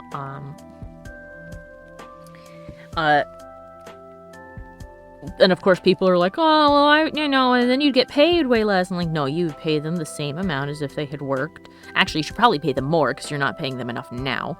You'd pay them a livable wage for that, and you would be surprised how much work will get done. There's numerous places around the world that have tried that, and they have reported nothing but extreme upticks in productivity and happiness of their workers. And they've gotten a fairly sizable economic boom as well, because now that their people aren't stressed out and they're all getting paid livable wages, guess what? They have disposable income. And you know what people do when they have disposable income? They spend it.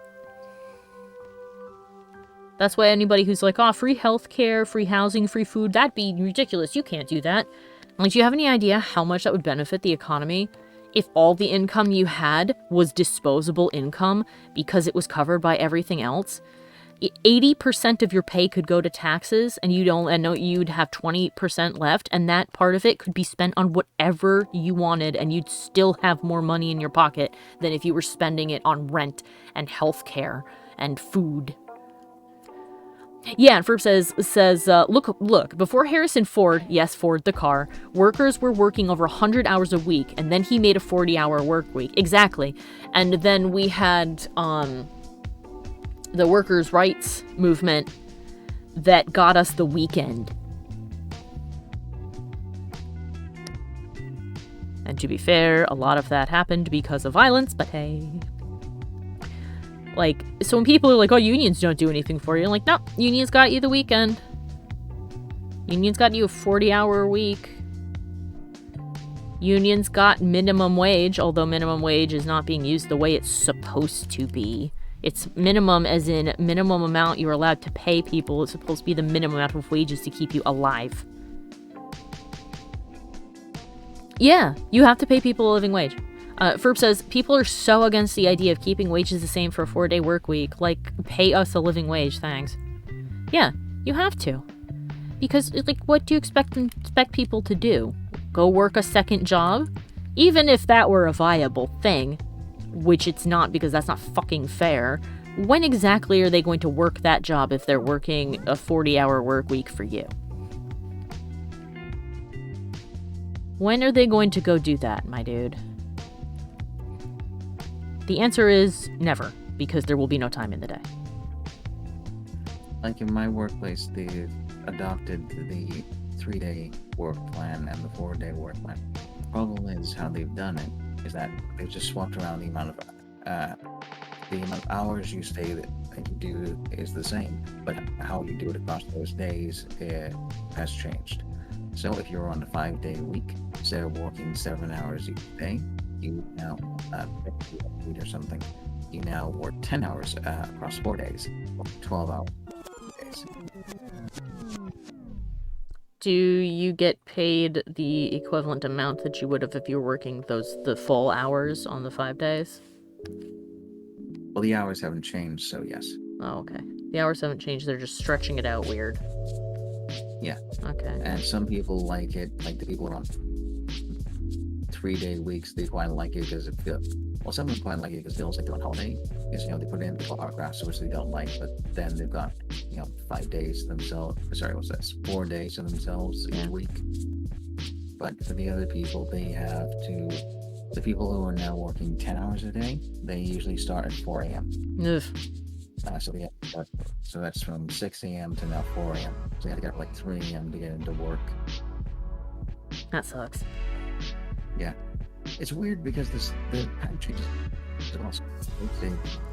It's a 9 a.m. till 5, and then every day afterwards, it's the 2 days after it's 4:30, and then 4 a.m. on the last day.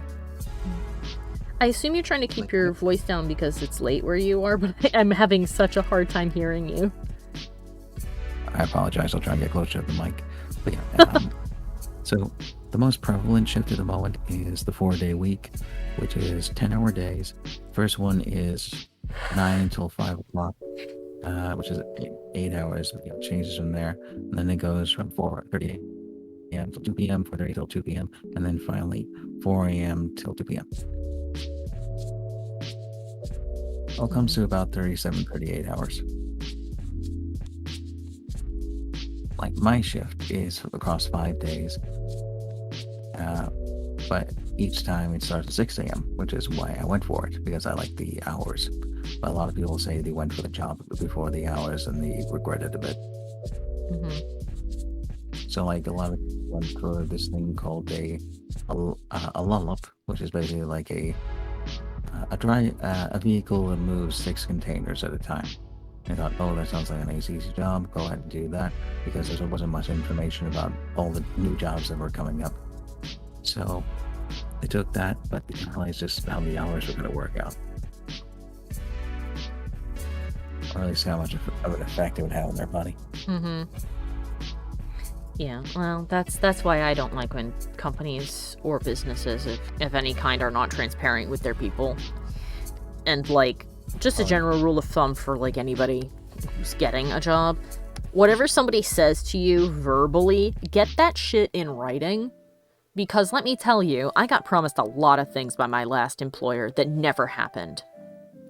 And when they got brought up, and it didn't just happen to me, but if you brought it up with them, they'd go, I don't recall that. We've done that at release. That was illegal because there's like a limit to the amount of hours you can work a week here in England, which is 70. My workplace, they've introduced an 82-hour work week, or 84-hour work week, I think it is. So for a couple of different managers, and what happens is, for 7 days a week, they work 6 a.m. to 6 p.m. Then they have a week off. And then when they return, they go 6 p.m. to 6 a.m. That doesn't sound very So good. very long days, then a week off, and then you're swapping your sleeping habits around. That's not good. That's extremely unhealthy. I have no idea what person decided that was a good idea. It's absolutely not a good idea.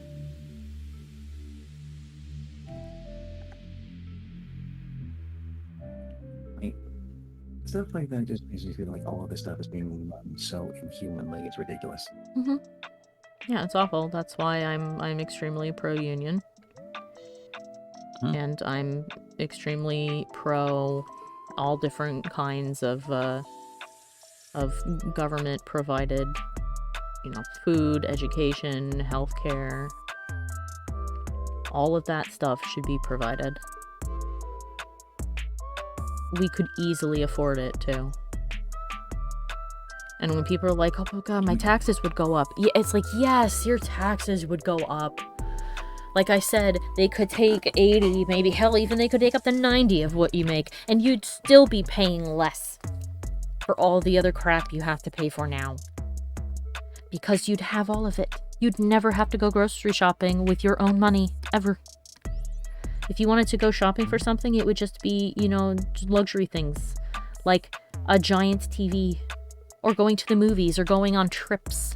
All that money could be for that. Because it's all covered by your taxes. And everyone else's taxes. Or a long Furby, exactly. It's a weird thing today, which is like cartoons from World War II. One thing you wanted to do was try to get people to re-enlist, and so you get several of these like cartoons maybe I've seen people do the Looney Tunes thing. But like real life, you technically get paid more when you're, in the public sector. But at the same time, the army pays for more things for you, so you get to save up more of that money. Mm-hmm. I wonder if they recently don't use that tactic anymore because taxes. I mean, they do. They say they'll pay for your education. By the way, that's a lie. For the most part. I mean, they will pay when you've, done enough tours. Of course, by then you might be too old to go, or at least feel like you're too old to go.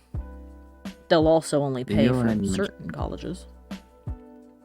Yeah, you mentioned that, but I noticed they don't mention things like, we'll go ahead and pay for all your food, we'll go ahead and pay for your living expenses, pay for your medical care, pay for all of your, basically that kind of stuff. No, that's just because we've all convinced ourselves that that's something that we should pay for ourselves, because if we don't, that means there's something wrong with us. Even though, again, I believe that that is the job of a government body, and it's their duty to the people that they are leading to take care of them. That's also why I'm not a big state power person. I think that state governments should only be for things that are specific for that state, like filling in potholes and public works programs for your area. I don't think it should have a fucking say in whether or not it's legal to smoke weed or you can get an abortion. That kind of shit is something that applies to the entire body of the nation, not just the people you decided it did or didn't. Because the entire reason why people are like that is because they want to be able to put rules on some people, but not themselves.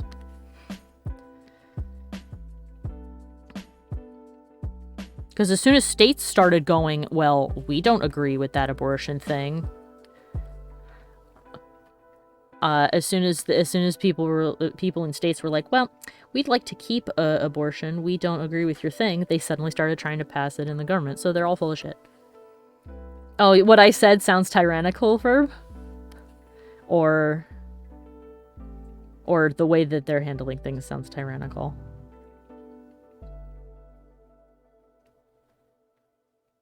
It's okay if you disagree with me, by the way. I'm not going to get mad at you. I know that that saying it in general isn't very... The way that they are handling things. Yeah. I mean, that is entirely... Oh, Ferb agrees with me. Yeah, no, that's entirely the reason. It's not because they think that there's anything to benefit the people or they're out for, like, your best interest. They just want to be able to tell you what to do. And they want to be able to punish people that they don't like. That's the entire reason that just about everything that we have that's not fair exists. Like, the war on drugs is quite literally so that you could arrest people that the government didn't like. Like hippies and black people, and we know that because Richard Nixon said it himself in a recording, talking to people about how they were going to stop the hippies, is they were going to make pot illegal. They literally do sometimes, though. They're like, let me just record this, and then later they're like, I don't understand how this could have happened to me. Oh no! Like, you recorded it, though. We have it. We know it was said. Like, I'm so surprised people that say that I will grab that woman by the pussy. Like, how did they find out? When I said that I love the black people, how did they find out? Ferb says they think they're invincible, and yeah, it's because they've got money. It's another reason. That's another thing that I despise, is people misusing funds, which is why I am also a proponent of getting rid of lobbying. Period. End of sentence. No lobbying for anybody. What's the word? Screw the rules, I have money. Yeah, I mean, that's basically what it is. You should not be able to throw money at something that the majority of people in the country do not agree with and have it passed anyway, because you chucked money at it. It also leads to things like how in the United States the NRA has lobbied the government enough that you're not actually allowed to do a study on firearm deaths. You can't. It's so dumb. Ridiculous. It's so stupid. Anyway. It's a very big yikes. But anyway. Sorry. I said I wasn't gonna, like, talk about anything super heavy, but here we are. Sorry about that. I mean, it's near the end of the stream anyway, so... But, still. Let's talk about how cute Nessie is here. Look at her. Yeah. See? Hey, Nessie wee is bub. here. Nessie is here, and Nessie does not... Nessie doesn't have to worry about gun violence. Oh, no. She back in an AK-47, she can outbounce him. Oh, Lord.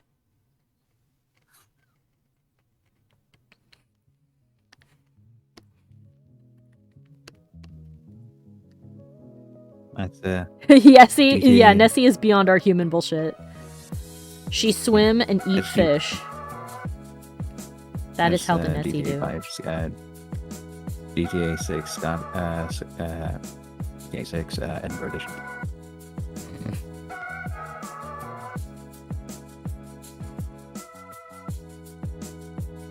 That is how you pronounce it. It's Edinburgh, not Edinburgh.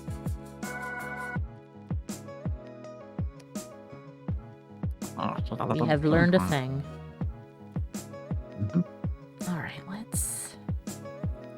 I'll decide on a color for her big fins later, but I do at least want to get the mouth spot colored before I It's like how, end the stream. like how we will pronounce it, Glasgow instead of Glasgow.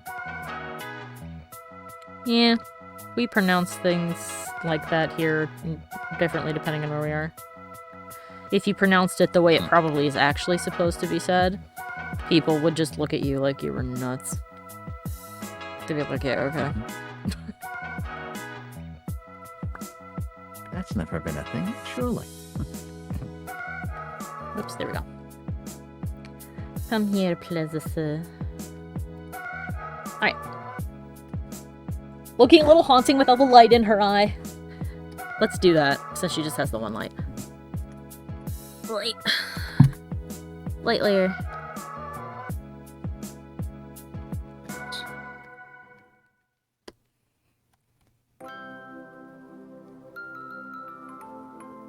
Alright.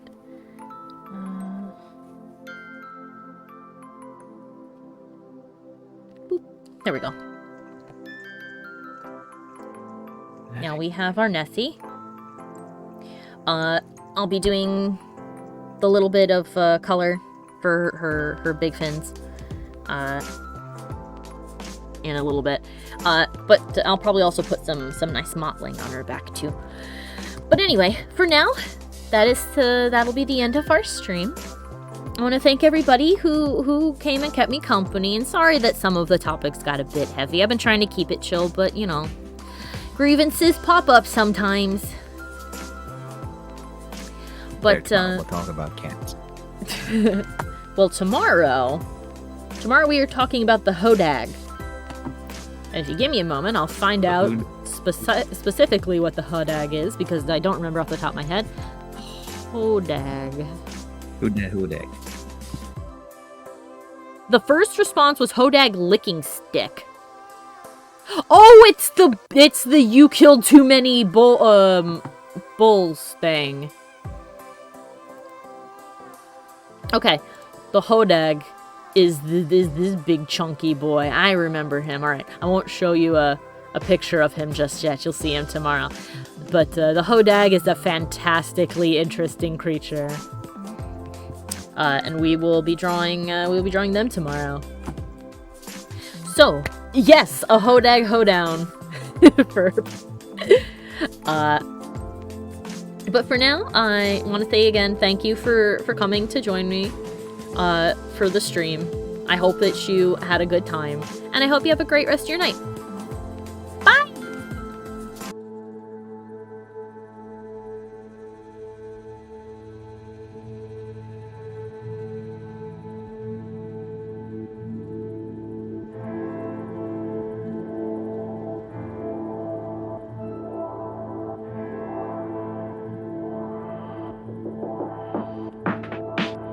I would like to take this opportunity to thank all of my followers over on Patreon, and give a special shout out to Jack Fox, Old Monster, Dizarin, and Revolution72. Thank you guys so much for your continued support. I'd also like to give a big thank you to everyone else watching. If you enjoyed the video, let me know with a like and a comment. Be sure to have a look at the other videos on my channel and subscribe so you never miss a new one. Links to my Patreon, Twitch, and all my other socials are in the description below the video. I hope I'll see you next time. Bye bye!